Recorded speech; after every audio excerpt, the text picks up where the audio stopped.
Hola, bienvenidos a un nuevo tutorial de FET. En este caso vamos a abordar la resolución completa de un problema relacionado con los motores de corriente continua. Bien, pues el enunciado del problema, lo tenéis aquí, nos dice que un ventilador industrial está accionado mediante un motor de corriente continua con excitación en serie que tiene la siguiente característica: una potencia útil de 30 kilovatios, una tensión de alimentación de 280 voltios, una intensidad que absorbe de la red igual a 120 amperios, una frecuencia correspondiente a 900 revoluciones partido por minuto, una resistencia correspondiente al devanado inducido de 0,15 vatios y una correspondiente al devanado de excitación de 0,05 vatios. Y nos piden que para el funcionamiento a plena carga dibujemos el esquema eléctrico del motor y determinemos el rendimiento y la fuerza contra electromotriz. En un segundo apartado calculamos el valor de la potencia perdida por un efecto denominado efecto Joule, así como las pérdidas conjuntas que se producen entre el hierro y las mecánicas. Y por último que calculemos el par útil, teniendo en cuenta la nota de pie de problema que nos dice que despreciemos la caída de tensión que se produce en las escobillas y la resistencia del reóstato de arranque y de los polos auxiliares.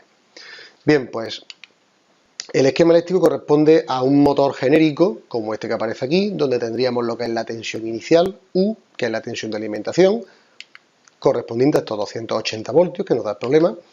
Tendríamos una conexión donde aparece lo que es el motor, donde se genera una fuerza contraelectromotriz, donde despreciaríamos tanto la resistencia correspondiente al arranque, que aparecería aquí, que es el reóstato, el potenciómetro variable de conexión inicial, como la caída de tensión que se produce en las escobillas en ambos extremos del motor del ventilador. Y luego tendríamos también por su conexión en serie, aquí donde radica la diferencia entre los motores, por ejemplo, conectados en paralelo o los compound, que van en montaje mixto, una resistencia del inducido en serie con la parte correspondiente del devanado del motor y una resistencia de excitación también conectada en serie que concluye en la fase de retorno. Bien, pues correspondiente al esquema del motor podemos deducir que la potencia que absorbe es igual al voltaje por la intensidad. Entonces, simplemente aplicando la multiplicación, pues tendríamos que la potencia absorbida por el motor son 33,6 kilovatios. Si tenemos en cuenta el concepto de rendimiento, que es el cociente que existe entre la potencia útil que puede ofrecer el motor al sistema entre la potencia que consume, pues tendríamos que los 30 kilovatios que puede producir útiles entre los 33,6 que hemos calculado que puede, que llega a alcanzar en el consumo, pues nos da un 0,893 en tanto por uno, que traspasándolo a tanto por ciento, en porcentaje nos llevaría a un 89,3%. Para el cálculo de la fuerza contraelectromotriz, que hemos denominado E', aplicamos el balance de voltaje en un circuito que es el que teníamos inicialmente, donde, si os fijáis, podemos decir que U, que es la fuente de tensión que habría entre los extremos del circuito, sería igual a la suma de todas las caídas de tensión en todos los elementos más la fuerza contraelectromotriz. Por lo tanto, despejando la fuerza contraelectromotriz, podríamos decir que es la tensión en extremos menos la caída de tensión en los dos únicos elementos que nos dicen que podemos presentar esa caída de tensión, puesto que nos dicen que despreciemos la correspondiente a la resistencia de arranque. Entonces, haciendo lo que es U 280, la resistencia de excitación, la de 0,05 y la del inducido 0,15, pues nos queda un resultado final de 256 voltios. La potencia que pierde debido al efecto Joule es las pérdidas correspondientes al cobre. En este caso tendríamos la resistencia de excitación más la resistencia del inducido por la intensidad al cuadrado, dado que el efecto Joule, justamente la potencia que se calcula es el producto de la R por la I al cuadrado. Bien, pues haciendo las operaciones correspondientes nos queda 2.880 vatios. Recordando las pérdidas conjuntas en el hierro más las mecánicas, lo podemos obtener del gráfico que aparece aquí a vuestra derecha, donde tenemos una potencia que absorbe al principio y que debe llegar hasta una potencia útil que aparece aquí al final. Por el camino, ¿qué vamos perdiendo? Pues perdemos una potencia que se pierde debido a la propia mecánica del elemento motor,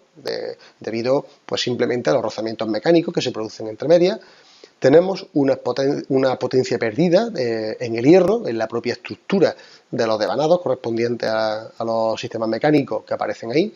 Tenemos dos pérdidas en el cobre, una debido a la potencia debida a la potencia que se pierde en los cables del inducido, la potencia del cobre que hemos denominado 2,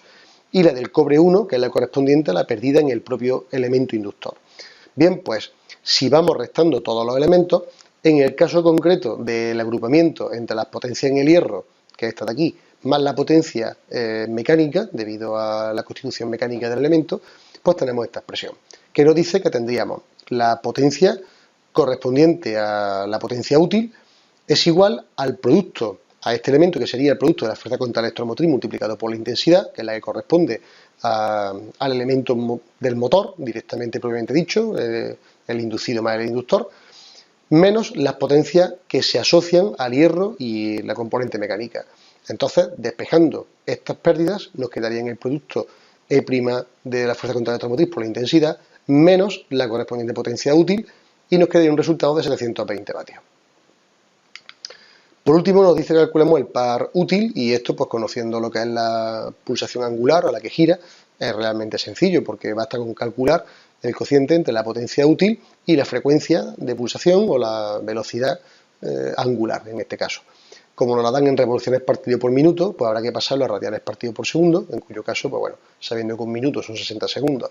y una revolución o una vuelta son 2 pi radianes, pues simplemente por factores de conversión, haciendo la multiplicación, llegamos a que el par correspondiente mecánico nominal son 318,3 newton por metro. Bien, pues hasta aquí este problema correspondiente a los motores de corriente continua. Espero que haya sido de vuestro interés, que haya aclarado ciertos conceptos que suelen resultar un poco complejos al principio. Y recordaros que en la página principal, fdt.es, pues podéis encontrar todo tipo de problemas relacionados con esta y otras áreas que están organizados por categorías. Muchas gracias por vuestra atención y esperamos veros por aquí pronto.